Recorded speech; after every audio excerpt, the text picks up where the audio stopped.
500 বছর পরে রাম মন্দির হয়েছে, প্রয়োজন হলে সব কিছুই হবে। দাদা বাংলাদেশে দ্বিজাতি তত্ত্বে দেশ ভাগ হয়েছিল, ওই জন্য ভারতবর্ষের নাম হিন্দুস্থান। প্রয়োজন হলে যারা নীতি নির্ধারক তারা ভাববেন আমরা একটা প্রদেশের নেতৃত্ব দিই। আমরা খুব যন্ত্রণাক্লিষ্ট। আমার মা বরিশাল থেকে এসেছেন, দেশভাগের বিভীষিকা আমার বাড়িতে আছে।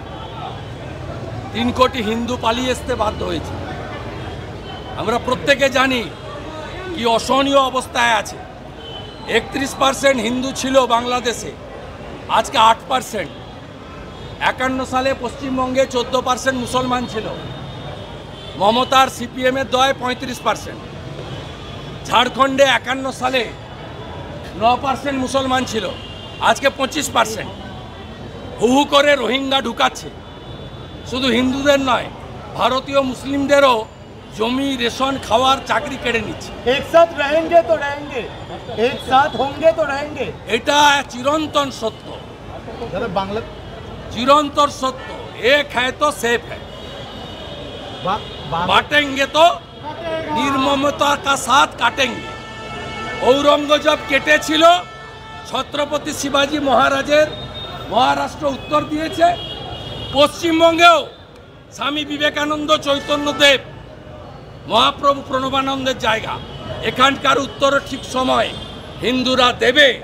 হিন্দুরা সেই দিনের জন্য অপেক্ষা করে। দাদা বাংলাদেশ হিন্দুরা লাঞ্ছনা অত্যাচার সহ্য করছে, কি বলবেন? ভিসা বন্ধ করো, এক্সপোর্ট ইম্পোর্টের পারমিট বন্ধ করো। খুব বড় বড় কথা বলেছে আজকে। ওই সার্জিস না কি নাম, করাচি আর লাহোরে পাঠানো মেডিকেল করাতে। এখানে পাঠাস কেন?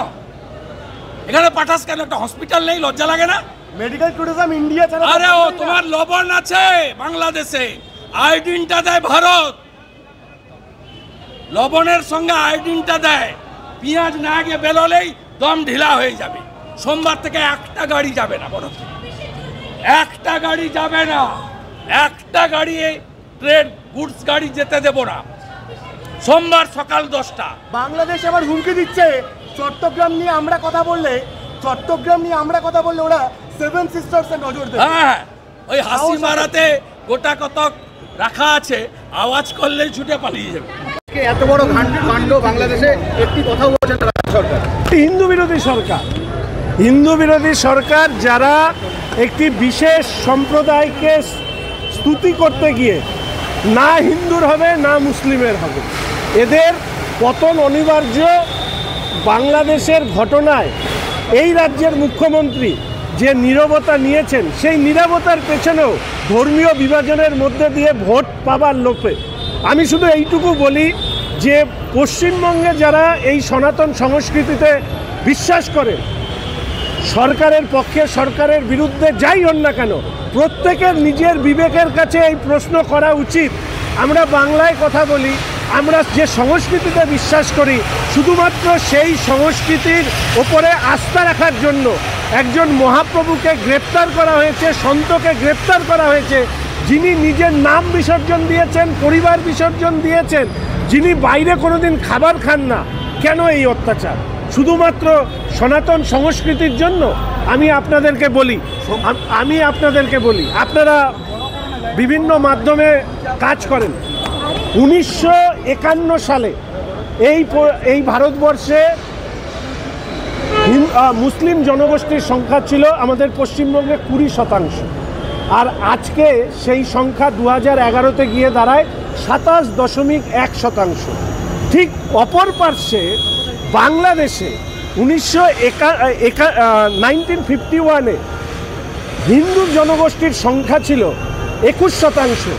আজকে 2011 সালে সেটা নেমে আসে 7.8%।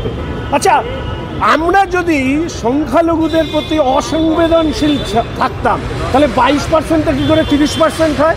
আর বাংলাদেশে বাঙালি হিন্দুরা কি করে 22% থেকে 7% হয়?